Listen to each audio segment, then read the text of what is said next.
very good evening students. I welcome all of you to the channel Swatika Chemistry Tutorials. So today we are having a class for 11th standard and we are going to continue with the chapter structure of atom. तो children last class में हम लोगों ने पढ़ा था about the dual nature of electromagnetic radiations. Dual nature of EM radiations. ठीक है, जिसका एग्जाम्पल इज लाइट. तो लाइट का भी ड्यूअल नेचर होता है क्योंकि light is also a form of electromagnetic radiation. तो ये जो ईएम रेडिएशंस होती हैं इनका ड्यूअल नेचर का क्या मतलब है कि there will be particle nature जो कि होता है डिसकॉन्टिन्यूअस. डिस्क्रीट पार्टिकल्स की फॉर्म में है, मतलब डिसकॉन्टिन्यूअस मैनर में प्रेजेंट है. और second is wave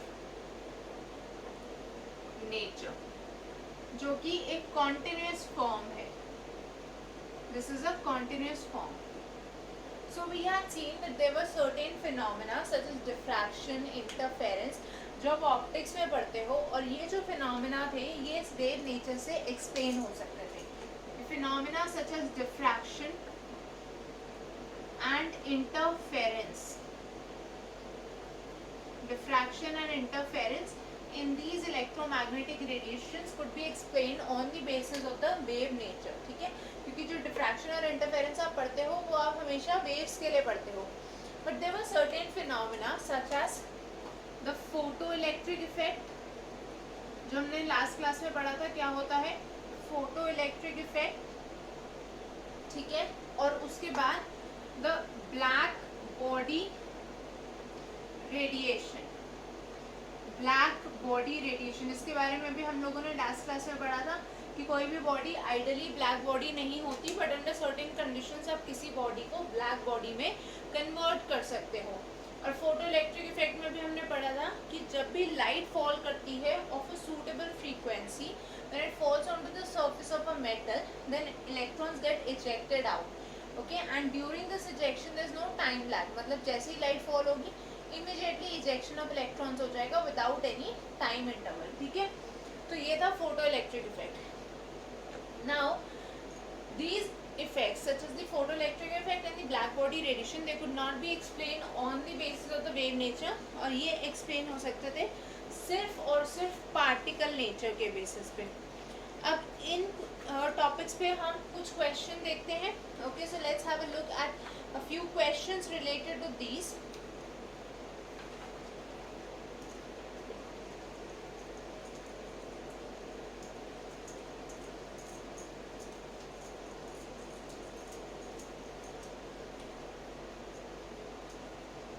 So the first question that we have is calculate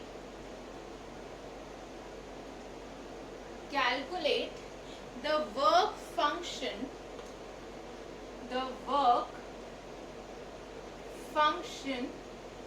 जिसको हम W नॉट से रिप्रेजेंट करते हैं, right. Calculate the work function of a metal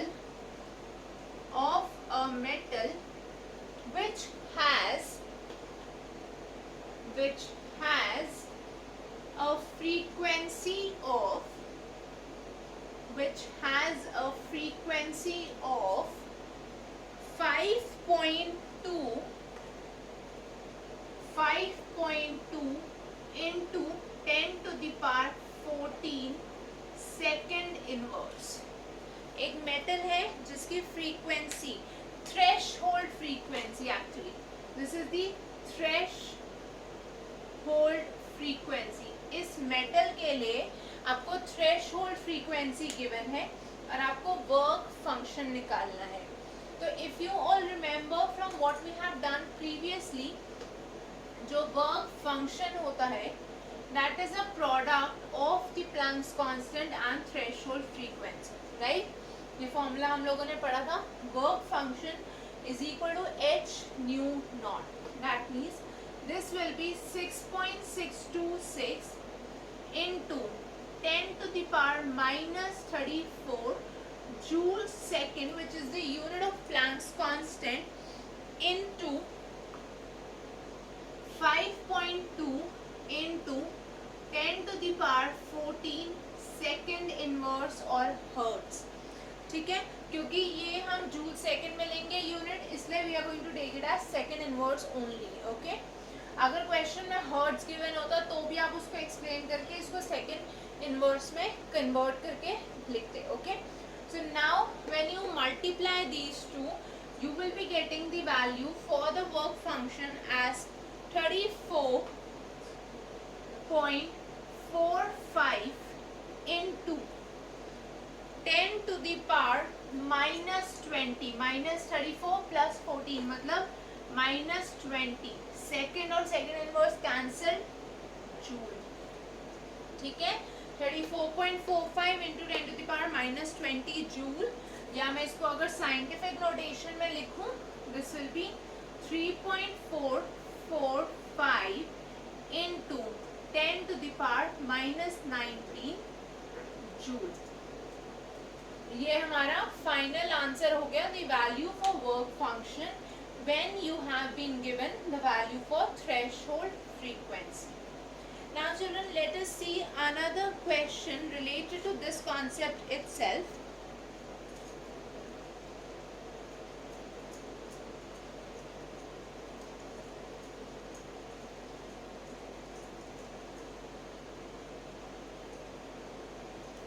The question is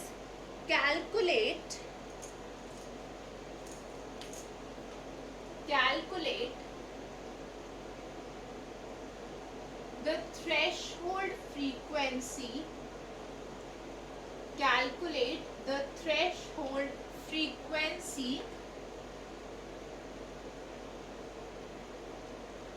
ठीक है, हमें क्या निकालना है, threshold frequency of a metal,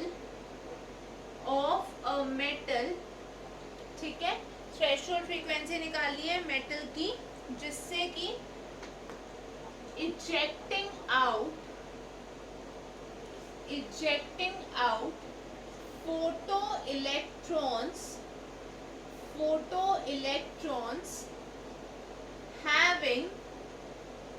having zero velocity, जिससे कि फोटो इलेक्ट्रॉन्स जो जीरो वेलोसिटी वाले होंगे वो इजेक्ट आउट होंगे, ठीक है। And you have been given when it is exposed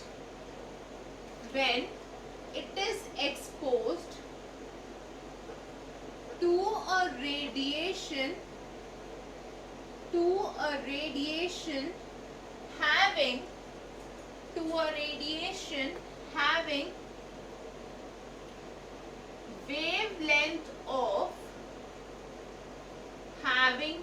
wavelength of 6800 angstrom, ठीक है। Let's see what is given to us in the question. हमें कैलकुलेट करना है new not, that is threshold frequency, जब metal से जीरो वेलोसिटी के photo electrons eject out हो रहे हैं और हमने मेटल को एक्सपोज किया है टू अ रेडिएशन जिसकी वेवलेंथ है 6800 एंगस्ट्रॉम। अब आप सबको पता है h nu is equal to, मतलब जो टोटल एनर्जी है that is equal to h nu naught, यानी कि work function plus half m v square, which is the kinetic energy, right? Let us put all the values that have been given to us. So what do we get in this case? I can also write it as h nu minus nu naught is equal to half m v square, right? I can write it like this, or let us in fact skip this step और हम next step देख लेते हैं directly. अगर velocity zero है, as it is given to us in the question, the velocity is zero, so we have h nu is equal to h nu not plus zero, right? H nu equal to h nu not plus zero मिल गया हमें, that means h nu is equal to h nu not. अब obviously h जो है same है, constant है, so that will be cancelled out, so nu is equal to nu not, ठीक है, न्यू हो गया nu not. So we have the value of threshold frequency same as the frequency जो हमने उस पर एक्सपोज कराई है. Okay, that means this is equal to c by lambda. Right, ये हो गया c by lambda. That means 3 into 10⁸ meter second inverse, which is the value of velocity of light, divided by 6800 angstrom or 6800 into 10⁻⁻10 metre. आप सबको पता है 1 angstrom equal to 10⁻⁻10 metre. So इसको जब आप सॉल्व करोगे यूनिट में बचेगा second inverse and the final answer is going to be 4.4118 into 10⁻14 second inverse, that is equal to 4.4118 into 10⁻14 hertz. ठीक है, ये हमारा फाइनल आंसर हो जाएगा for this question. So what do we have? We have been given कि velocity 0 है photo electrons की, wavelength आपको गिवन है लाइट की. ठीक है, आपको थ्रेशोल्ड फ्रीक्वेंसी निकालनी है. So we have seen that since the velocity is 0 तो एच न्यू और एच न्यू नॉट दोनों इक्वल हो गए.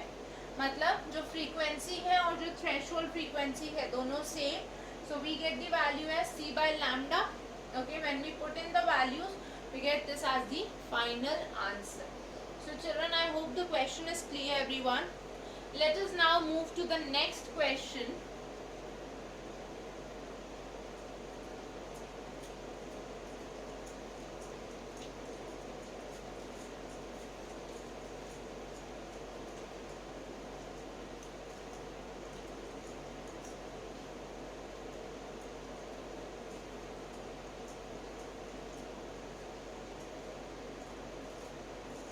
The next question is calculate, or you can write down compute the value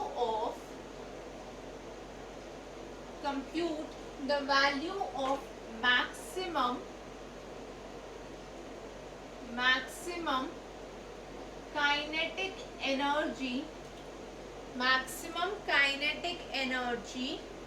of the photoelectrons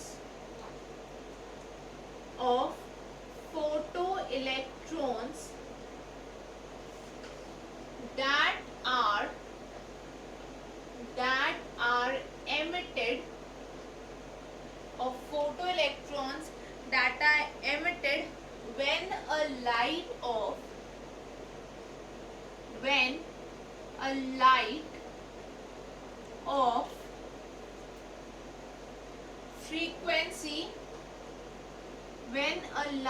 of frequency 2 into 10⁻16 hertz.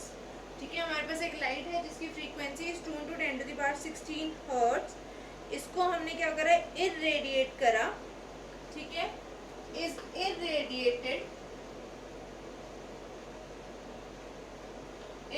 irradiated on a metal surface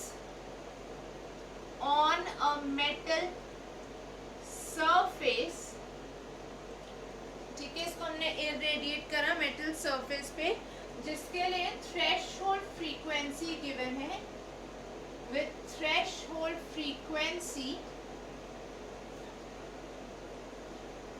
equal to, कितनी है threshold frequency, 8.68 into 10⁻15 hertz. Now let us see what is given to us in the question. हमें निकालना है maximum kinetic energy of the photo electrons जो emit out होंगे when a light of frequency this much is irradiated on a metal surface with a threshold frequency equal to 8.68 into 10⁻15 hertz. ठीक है, तो हमें threshold frequency given है, हमें frequency given है, maximum kinetic energy निकालनी है. Is that clear everyone? Children, is it clear? So let us discuss the question. Let us discuss this question. Value of kinetic energy. ठीक है, kinetic energy के लिए हमें पता है h nu is equal to h nu not plus half m v square. हमारे पास ये फॉर्मूला है. ठीक है, maximum kinetic energy, maximum kinetic energy कैसे आएगी? जब सबसे ज्यादा अमाउंट में हीट, सबसे ज्यादा अमाउंट में जब फ्रीक्वेंसी आएगी तभी आएगी मैक्सिमम काइनेटिक एनर्जी हमारे पास. Okay, so we have h nu equal to h nu not plus half m v square. मतलब h nu minus nu not will give us the value of kinetic energy, right? So 6.626 into 10 to the power minus 34 joule second into nu क्या given है हमें, frequency जो given है that is 2 into 10 to the power 16 hertz minus 8.68 into 10 to the power 15 hertz. ठीक है, हमारे पास ये वैल्यूज है और इनका जो प्रोडक्ट आएगा that will be the maximum kinetic energy that these photo electrons can possess. So हमारे पास यहाँ पे हो गया 6.626 into 10 to the power minus 34 joule second into, इसको मैं लिख सकती हूँ 20 into 10 to the power 15 hertz. Because हमें क्या करना होगा, we need to make the parts same, only then we can carry out the subtraction process. ठीक है, so this is the value equal to kinetic energy. Fine. अब जब हम इसको सॉल्व करेंगे हर्ट्ज की जगह I can also write it down as second inverse, which is a better way because we have joule second as the unit of this Planck's constant. ठीक है, तो इसको जब आप सॉल्व करोगे आपको काइनेटिक एनर्जी की फाइनल वैल्यू मिल जाएगी, maximum value, that is kinetic energy will come out to be 75.006 into 10 to the power minus 19 joule. ठीक है, ये काइनेटिक एनर्जी की मैक्सिमम वैल्यू मिलेगी हमें फ्रॉम दिस कैलकुलेशन. इसको I can write it down in the standard form as 7.5006 into 10 to the power minus 18 joule. So children, what are we doing over here? Maximum kinetic energy निकाल लिए photo electrons की जब frequency given है, threshold frequency given है. Simple सा formula है. Maximum kinetic energy तभी आप निकाल सकते हो जब आप इन दोनों की वैल्यूज को इस फॉर्मूला में पुट करो. ठीक है, तो हमारे पास आ गया h common, nu minus nu naught equal to the kinetic energy. Hertz पे गिवन था, हमें पता है hertz is same as second inverse, so 1 hertz is equal to 1 second inverse. So we put the values, okay, and then when we put in all the values we get the final kinetic energy as 7.5006 into 10 to the power minus 18 joules. So children, these are some numericals on the photoelectric effect. Next topic हम लेंगे quantization and how can we say that energy is quantized. So for that we'll start that topic in the next class, okay? But before that, let me tell you, you can all post your doubts in the comment section or you can send them by mail on the email ID Swatika tutorials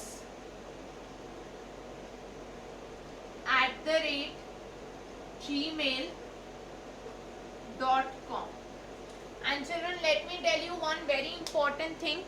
This Sunday, that is 19th of July, 19th of July, जो हम video release करेंगे, that will have important numericals from this chapter. Important numericals and questions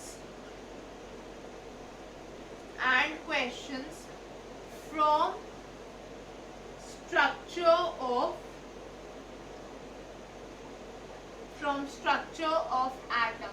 तो तब तक हमारा जितना syllabus cover हो जाएगा उसकी एक इम्पोर्टेंट न्यूमेरिकल्स और क्वेश्चंस की क्लास होगी 19 जुलाई को। Okay, so till then children, don't forget to like, share and subscribe to the channel. Keep posting your doubts, keep sending them via email. That's all for today. See you all in the next class. Thank you everyone. Bye bye. Take care. Have a great day.